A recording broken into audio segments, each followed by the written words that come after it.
Beckoning Cat, based on a Japanese folktale, written by Koko Nishizuka, illustrated by Roseanne Litzinger. Long, long ago, a young boy named Yohei lived with his father in a village by the sea. Every morning, when the sun peeked out over the ocean, he got up and went to the port to buy fish. He then sold the fish door to door, carrying them in 2 wooden barrels suspended from a pole balanced on his shoulder. Yohei worked hard, but he was still poor.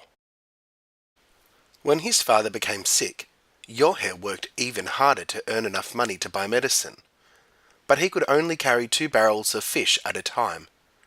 He sighed and wished he could sell more. One rainy evening, as Yohei was cooking rice at home, he heard a tap on his door. When he opened it, he found a cat shivering in the rain. Her white fur was splattered with mud. She meowed, asking to come in.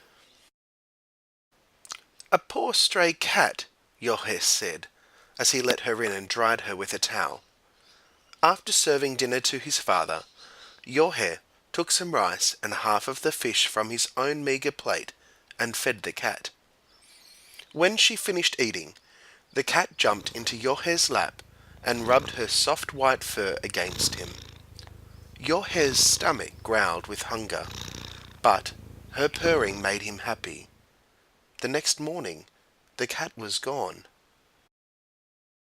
3 days later, when Yohei was in the village selling fish, his neighbor, Masa, came running toward him. "Yohei, come home! Your father has a high fever."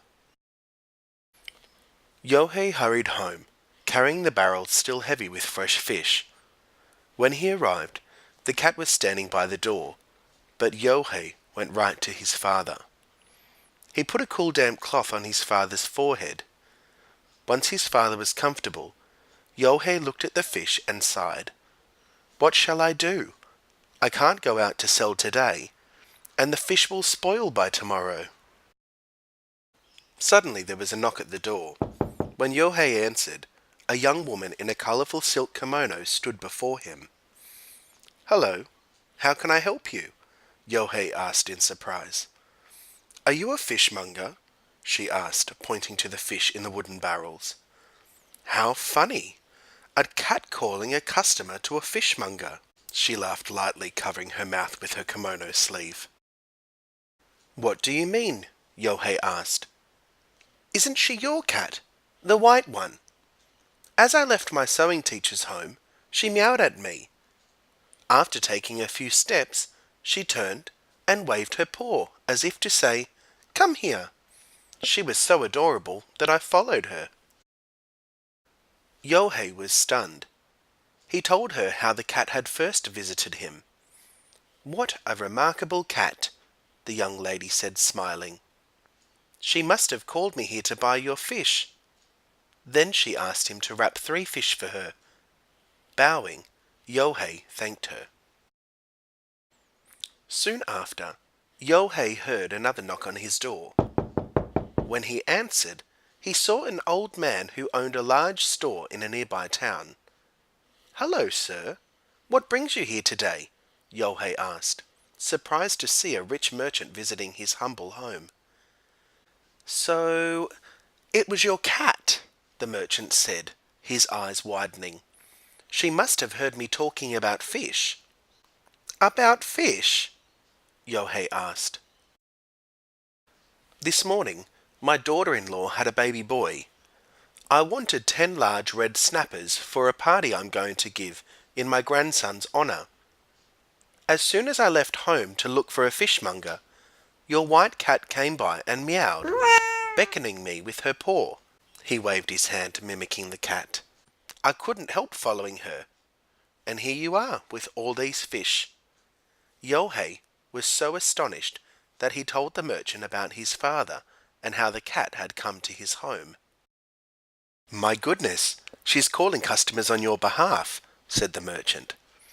"I have never heard of a cat repaying a kindness. These days, even people forget to show their gratitude."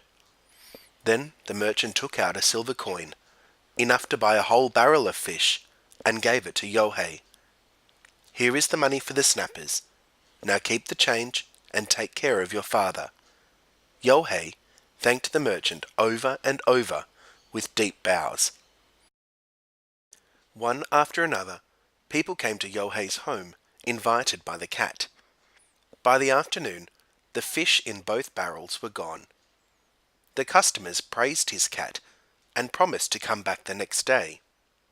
In this way, Yohei was able to sell his fish while taking care of his father. From that day on, the white cat lived with Yohei and kept inviting customers. People came from far away just to see the beckoning cat. Yohei sold more and more fish, and soon he was able to open his own shop. His father got better thanks to the medicine that Yohei was able to buy. All the other merchants wished they had a cat as clever as Yohei's. And that is how the beckoning cat became a good luck symbol in Japan. People began to make porcelain cats holding up one paw like Yohei's cat. Merchants of all kinds put them in their stores in the hopes of bringing in new customers and welcoming old ones. So the next time you go to Japan, or even to an Asian restaurant in America or another part of the world, look for the beckoning cat perched on the counter. If she is there, you will know why.